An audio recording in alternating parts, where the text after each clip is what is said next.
Hello everyone, this is Andy Mello from Mello Fab. Seen a lot of posts recently about people with no start conditions on their Yamaha Viking or the Gen 1 Wolverine. I'm going to do a video today at the relay itself to show you how to diagnose all the individual circuits. You can actually command the fuel pump on and test it from there to the fuel pump. A really good place to test it.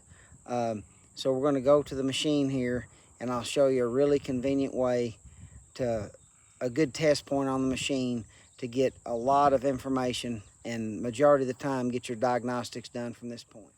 Okay, I've got the relay removed here. You're standing in front of the machine off to the left side here. Your middle socket here is your relay for the fuel pump. I've got my relay sitting up here. It's a little bit difficult to get out. Get you a straight slot screwdriver, a small one, pry these tabs out, start wiggling it, and then you can get in between it and pry it up.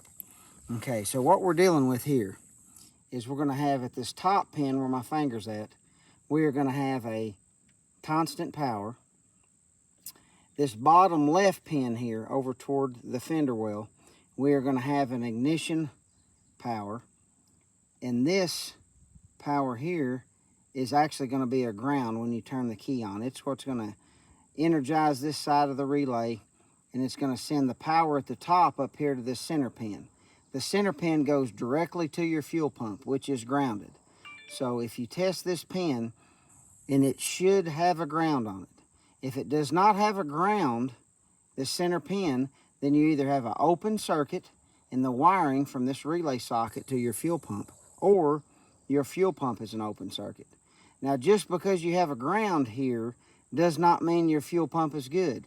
It can still have continuity and not run or supply ample pressure or volume to your machine.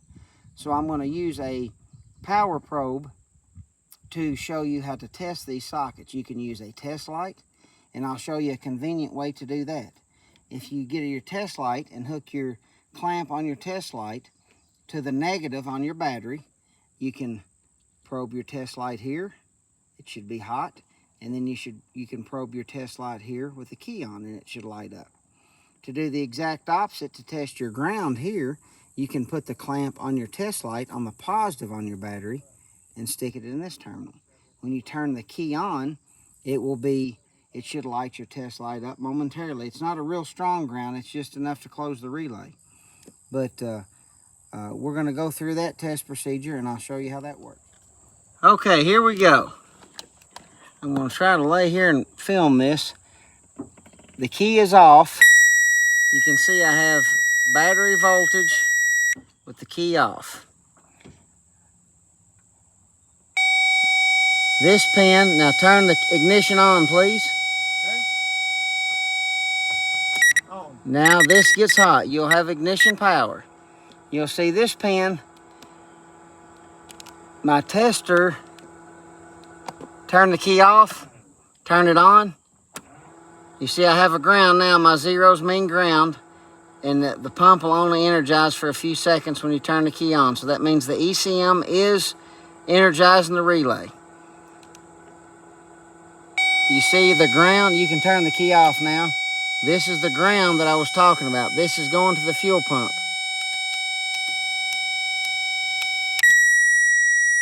I can energize it here, and I'm sending power to my fuel pump. It's running right now. I know you might not be able to hear it in the video, but in your testing, you can energize it there, and the machine should start if you have issues at other part of the control circuitry.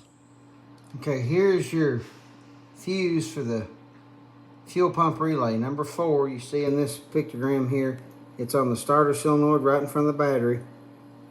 It's toward the battery side. It's what feeds the relay over here. Number 4, fuel injection system fuse. You have a spare fuse in the number 5 spot. It'll be on the front side. Here's the panel right in front of the battery box. That's just a spare fuse. So if you have to check that fuse, if you don't have power, a constant hot circuit, there is your power. Hope this video helps someone out. If you have any questions, just make comments here, message me, give me a call at 1270-246-0544. Or message me on Facebook. I'll be glad to help anyone out with their no-start diagnosis. And everyone like and subscribe. When we get to 1,000, gonna do a cool Mellow Fab giveaway. Everyone have a nice day.